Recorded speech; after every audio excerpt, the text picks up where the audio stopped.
Dear students, आज आप अपने बुक की एक बड़ी महत्वपूर्ण कविता पढ़ रहे हो, फायर हैम। आपने इससे पहले कई कविताएं पढ़ी। सबका अपना अपना भाव होता है, सबका अपना अपना अर्थ होता है, लेकिन ये कविता जब आप पढ़ोगे आपको जीवन के नश्वरता का बोध होगा। आपको इस बात का एहसास होगा कि हम चाहे अपने साथ कितना ही अलंकार और उपमा लगा लें, खुद को दौलतमंद कह लें, खुद को सेहतमंद कह लें, खुद को विद्वान कह लें, जो कुछ, जो उपमाएं, जो अलंकार, जो सिमली, जो मेटाफर हम यूज करें अपने साथ, वो मौत के समय वो महत्वहीन हो जाती हैं। वो सारे सौंदर्य की वस्तुएं जिससे हम अपने व्यक्तित्व को सुशोभित करते हैं, वो सारे बोध जो हमें माननीय बनाते हैं, प्रतिष्ठित बनाते हैं, समाज में स्थान दिलाते हैं, उन सब चीजों का अस्तित्व मौत के साथ ही खत्म हो जाती है।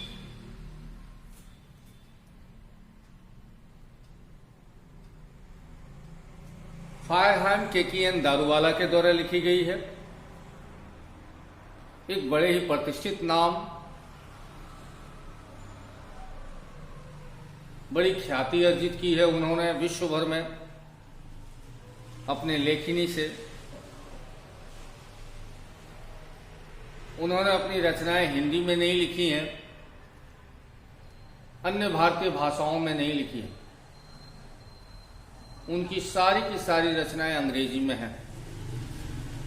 अंग्रेजी के बड़े प्रतिष्ठित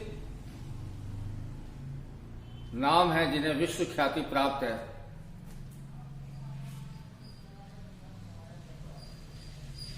My dear students, before I proceed, I start teaching you this poem. I would like to tell you something about this poet.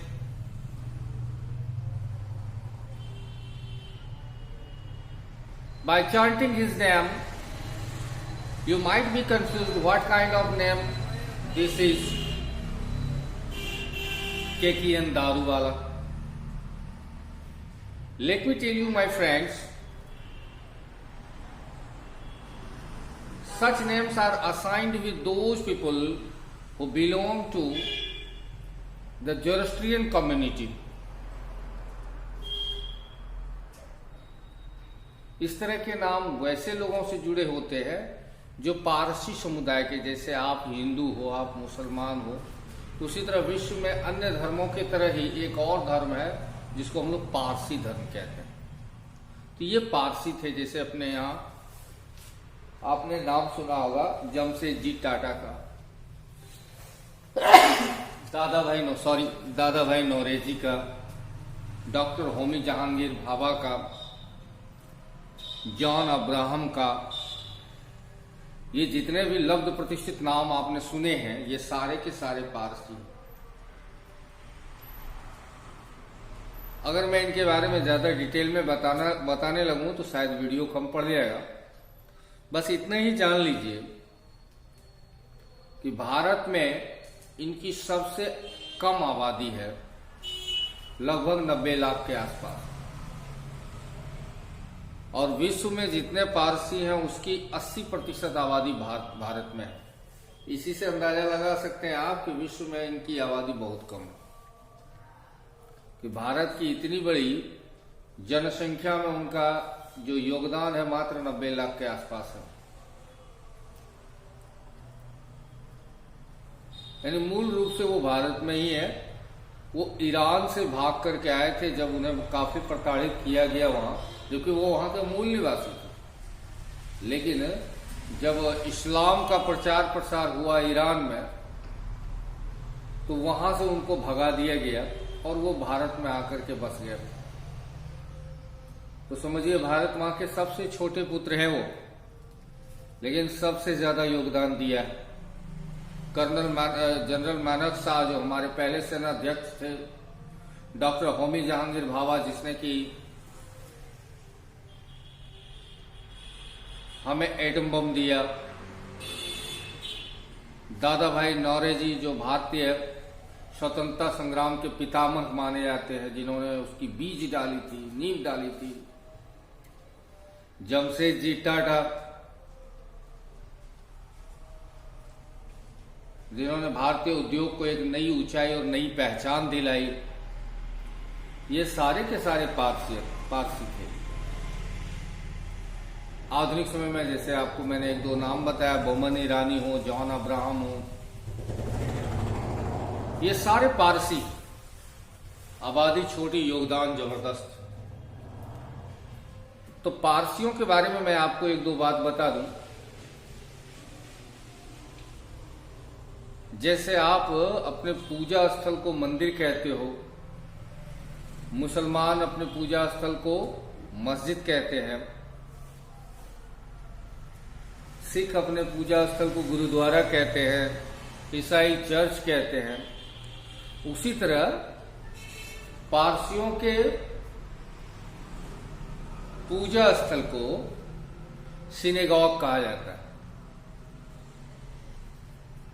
और जैसे हिंदुओं का जो पवित्र ग्रंथ है, बहुत सारे हैं, पुराण है, वेद है, रामायण महाभारत गीता है, उसी तरह पारसियों के पवित्र ग्रंथ को, धार्मिक ग्रंथ को जैन अवेस्ता कहा जाता है।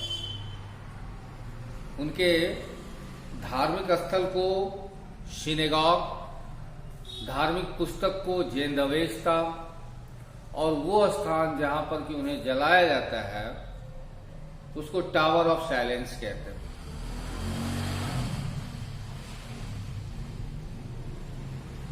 तो इनके दाह संस्कार की भी प्रक्रिया अनोखी होती है पारसियों की, हिंदुओं की तरह नहीं होती। मुसलमानों को, ईसाइयों को, यहूदियों को पूरी तरह से दफन किया जाता है। हिंदू, बौद्ध, जैन, सिख जो भारतीय धर्म है उन्हें जलाया जाता है। लेकिन पारसियों के शरीर के दो हिस्से किए जाते हैं मौत के बाद। आधे शरीर को चील कौवों को खाने के लिए छोड़ दिया जाता है और आधे शरीर को जलाया जाता है। हिंदुओं में जलाया तो जाता है, लेकिन जब बहुत नाजुक बच्चा हो तो उसको जलाया नहीं जाता, दफना दिया जाता है। लेकिन पारसियों में वही रीत होती है जो बड़ों के साथ होती है।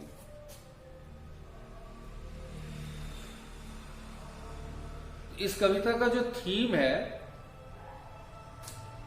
वो ये है कि कवि कहते हैं कि मैं बच्चा था, एक चांदनी रात में टहलते हुए श्मशान घाट की ओर गया। मैं अकेला नहीं था, मेरे साथ मेरे पिताजी थे।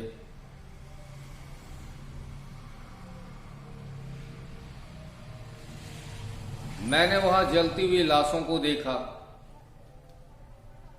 अध जले पैरों को देखा, अध जली उंगलियों को देखा।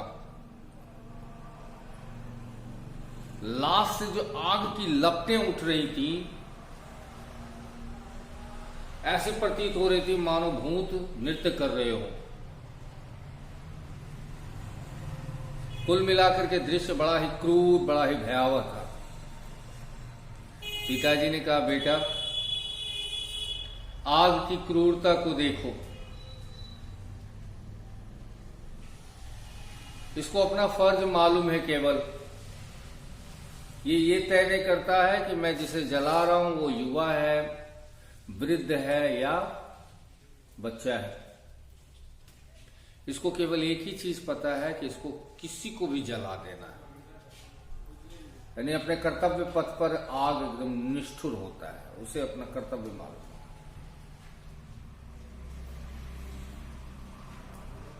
कवि कहते हैं कि इस घटना के बाद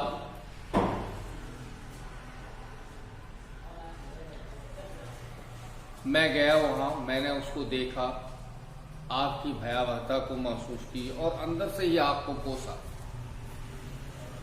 ये कहते हुए कि तुम बहुत निष्ठुर हो, पापी हो।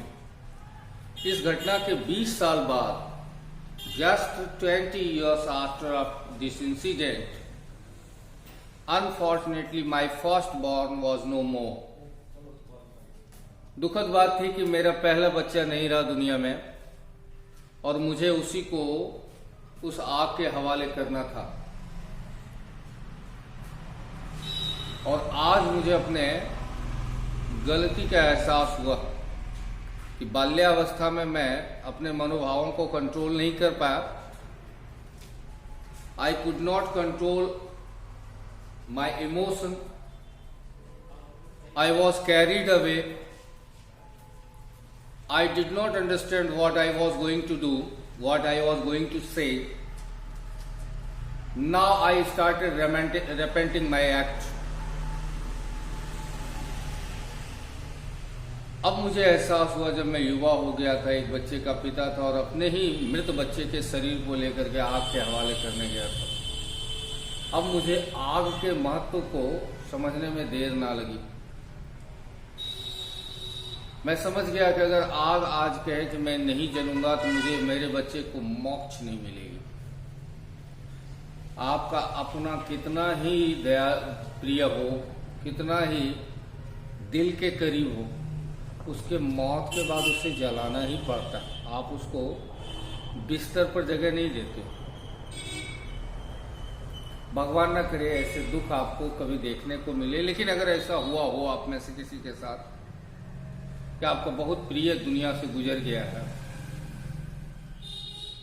तो आपको उसे ओस में, आपको उसे बारिश में, आंगन के बाहर रखना होगा। जिस आदमी से एक दिन दूर रहने में भी आपकी हालत खराब हो जाती थी, उसके लाश को एक दिन भी घर में रखना आपके लिए आफत हो जाता है। यही है जिंदगी। तो कभी भी यही सोच रहे कि अगर आज आग निष्ठुरता को छोड़ करके दयालु हो जाए कि नहीं, इतना छोटा बच्चा है, इसको कैसे जलाऊं, तो मेरे बच्चे को मोक्ष नहीं मिलेगा।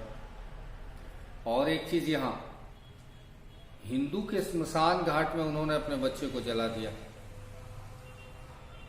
यहाँ पर कवि के विराट हृदय का भी पता चलता है। कवि कहते हैं कि टावर ऑफ साइलेंस मेरे मन मुझसे मीलों दूर था और मुझे मेरे बच्चे का मोक्ष चाहिए था, मुक्ति चाहिए थी। मैंने उसी स्मशान घाट में अपने बच्चे को आग के हवाले कर दिया। एक बड़ी ही, इतनी पर ही कविता, कवि लास्ट में बहुत ही क्षमा प्रार्थी भी है और बड़ा ही एक अजीब सा एहसास है उनके मन में कि मैंने ऐसा क्यों कहा था आग को बचपन में, क्योंकि अब उन्हें एहसास हो गया कि आग की निष्ठुरता भी अपने जगह सही है। एक बहुत सुंदर कविता है, इसको हम लोग डिटेल्ड में अगले वीडियो में पढ़ेंगे, साथ में इसका क्वेश्चन आंसर और समरी भी समझेंगे अगले क्लास में। उसके बाद आपका जो मैंने कहा है क्वेश्चन सॉल्व किया जाएगा। सेंटअप कैंडिडेट का जो क्वेश्चन आया था ऑब्जेक्टिव, उसको मैं ग्रामर सेक्शन को सॉल्व करूंगा। Thanks all of you for watching this video.